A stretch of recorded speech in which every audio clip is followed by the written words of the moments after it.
Hello students, let's see this question. The question says, which of the following shows the correct order of stability? Correct decreasing order of stability. यहाँ पे चार options दिए हैं और चारों options के अंदर आपको दो दो कंपाउंड्स को कंपेयर किया है। पहले दो को तो ये देखो, ये इसको कंपेयर कर रहे हैं इसके साथ में, मतलब चारों को कंपेयर किया हुआ है। देखो ये कह रहे हैं कि इसकी स्टेबिलिटी इससे ज्यादा है और इसकी स्टेबिलिटी इससे ज्यादा है, ऐसे करके चार कंपाउंड्स को आपस में कंपेयर किया हुआ है। ठीक है, तो आपको बताना है कि किसमें करेक्टली मेंशन की गई है प्रॉपर्टी। ठीक है, करेक्टली स्टेबिलिटी के ऑर्डर को मेंशन किया गया है। तो इन सब में आप क्या देखोगे, देखो एक तो आपको ये ग्रुप देखने के लिए मिलेगा, सब में बेंजीन रिंग से CH3 लगाया हुआ है और पैरा पोजीशन पे CH2 ग्रुप लगाया हुआ है। ये आपको कंपाउंड इधर भी दिख रहा है, इधर भी दिख रहा है, इधर दिख रहा है और इधर दिख रहा है, मतलब ये कॉमन है सब में। सिमिलरली उसके बाद में ये वाला कॉमन दिखेगा आपको, ये वाला है, ये वाला है, और यहाँ पर भी आपको ये दिख रहा है और यहाँ पर दिख रहा है। ठीक है, फिर आपको बेंजाइल दिखेगा, ये वाला बेंजाइल कार्बोकेटाइन, बेंजाइल कार्बोकेटाइन, और ये बेंजाइल कार्बोकेटाइन, और फिर आपको ये दिख रहा है, ये आपको इथाइल कार्बोकेटाइन, ये रहा इथाइल, ये रहा इथाइल और ये रहा इथाइल। ठीक है, अच्छा तो ये सबको नजर आ गया, तो मैं इसको इरेज कर सकते हो। ठीक है, अच्छा तो मतलब हमें चार ऑप्शंस के अंदर चार कंपाउंड दिए जो कॉमन है एक दूसरे में।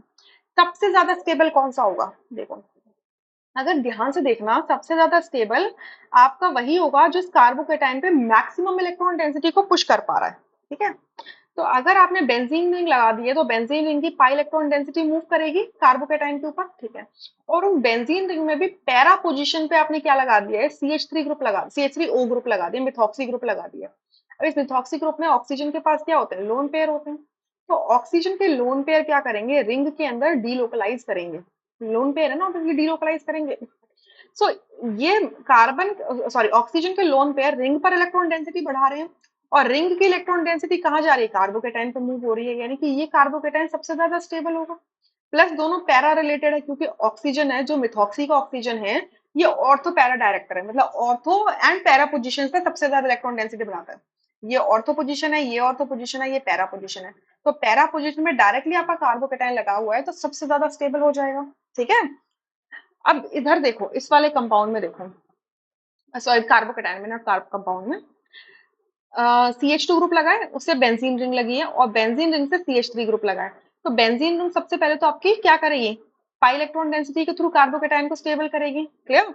दूसरा इससे क्या लगा है, CH3 ग्रुप लगा है। अब CH3 ग्रुप लोन पेयर तो डोनेट नहीं कर सकता क्योंकि है ही नहीं उसके पास लोन पेयर, बट क्या करेगा, ये जो कार्बन हाइड्रोजन का सिग्मा बॉन्ड है, मैं इसको ऐसे कर दूं, एक CH2 इधर लिख देती हूँ और एक कार्बन हाइड्रोजन का बॉन्ड ऐसे दिखा देती हूँ आपको। ठीक है, ये कार्बन हाइड्रोजन का बॉन्ड टूटेगा और इसके सिग्मा बॉन्ड के इलेक्ट्रॉन क्या होंगे, रिंग की तरफ पुश होंगे, और रिंग से कहाँ जाएंगे, कार्बोकेटाइन की तरफ जाएंगे।